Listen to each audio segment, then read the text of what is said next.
En tout cas, en ce qui me concerne, je ne blague plus avec mon self-concept. Le self-concept, c'est le je suis. C'est quoi ton je suis? Est-ce que tu, en fait, prends autorité sur ton je suis ou tu laisses les gens te définir? Tu laisses les gens te poser des étiquettes, que cela soit dans ton travail, que cela soit en famille, que cela soit en couple, si tu es en couple, que cela soit en amitié, etc., que cela soit en affaires.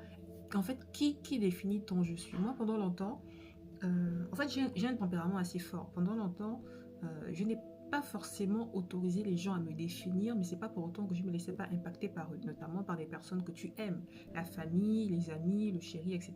Quand on te pose un je suis, tu es comme ceci, tu es comme cela. Sur le coup, tu peux t'énerver, tu peux t'offusquer, mais est-ce que tu prends le temps de retourner, en fait, on va dire un peu cette injonction-là? Est-ce que tu prends le temps de retourner cette injonction dans ta tête? Par exemple, moi, aujourd'hui, je ne blague plus avec. Que cela soit mon curé, parce que je m'entends très bien avec mon curé de la paroisse, que cela soit ma mère, que cela soit des amis, etc. Dès qu'on me pose une étiquette que je n'aime pas, soit sur le moment, je renverse la situation, je fais comprendre à la personne que ça ne me plaît pas, ou alors dans mon cœur, je brise en fait. Je suis tout le temps en combat spirituel. Je suis tout le temps en combat spirituel. Ah oui, elle est comme ci. Ah oui, elle est comme ça. Ah oui, patati, ah oui, patata. Dans mon cœur, je dis je brûle, je brise, je brise, je brise, j'annule, je casse, je détruis. Après, moi, je suis chrétienne, je dis au nom de Jésus, voilà. Je commence à proclamer des bonnes paroles sur ma vie par rapport à certains versets bibliques qui me tiennent à cœur et qui viennent nourrir mon self-concept. C'est très important, c'est très, très, très, très, très, très important de prendre soin de ton self-concept. Ne laisse cette autorité à personne d'autre si ce n'est que toi. Tu es le centre de ta vie, c'est toi qui as l'autorité sur ta vie et personne d'autre ne peut avoir cette autorité sur ta vie, ce n'est que toi. Je suppose que tu as déjà un certain âge, tu as peut-être plus de 25 ans, 30 ans, etc. Je pense qu'il est un peu trop tard pour que tes parents puissent t'imposer une éducation. Normalement, leur job se fait de 0 à 7 ans. On va déborder aux alentours de 15 ans jusqu'à 18 ans, jusqu'à ce que tu quittes la maison familiale. Par exemple, moi, j'ai quitté la maison familiale à 19 ans quand j'ai quitté mon pays d'origine pour venir apprendre en Occident. En fait, le job est déjà fait, quoi. C'est déjà fait. En fait, s'ils ont loupé quelque chose, c'est tant pis pour eux. Maintenant, là, c'est vous, avec vous-même, qui devez prendre soin de votre avenir, de vos ambitions, de vos succès. Et le self-concept, c'est votre estime de vous-même, en fait. Comment vous vous définissez, comment vous vous positionnez dans le monde, en fait.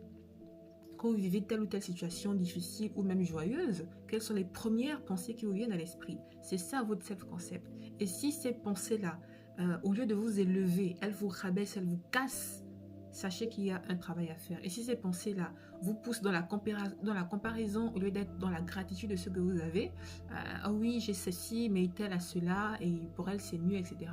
Au lieu d'être inspiré du bonheur et du succès des autres, vous êtes plutôt dans la comparaison, le rabaissement. Il y a un travail à faire. Et ça, ce travail, rien n'est figé dans le marbre.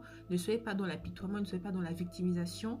Le mindset de vainqueur, le mindset de souveraine se construit et ça s'apprend. Et moi, je peux te l'apprendre si tu es désireuse de travailler sur cela de façon non négociable. Moi aussi, de mon côté, j'ai encore du job à faire hein, parce qu'on est tous en apprentissage sur la vie. Nous sommes tous des pèlerins sur Terre. Mais ce qui est certain, c'est que ce que moi j'ai appris, comment je suis positionnée maintenant, contrairement à comment je pouvais agir précédemment à l'époque, et aussi de par ma formation de coaching, je sais que j'ai des choses à t'apprendre. En tout cas, si tu es intéressé à travailler sur toi, sur ton self-concept, sur ton monde intérieur, sur la régulation de ton système nerveux, sur la libération de tes émotions qui peuvent t'alourdir, etc., contacte-moi, on discute et c'est avec joie que je te montre ton chemin vers ton niveau supérieur. Marissa, coach en clarté et en self-concept pour femmes hypersensibles, ambitieuses. Contacte-moi, on en discute et je te montre ton chemin vers ton niveau supérieur. À très vite.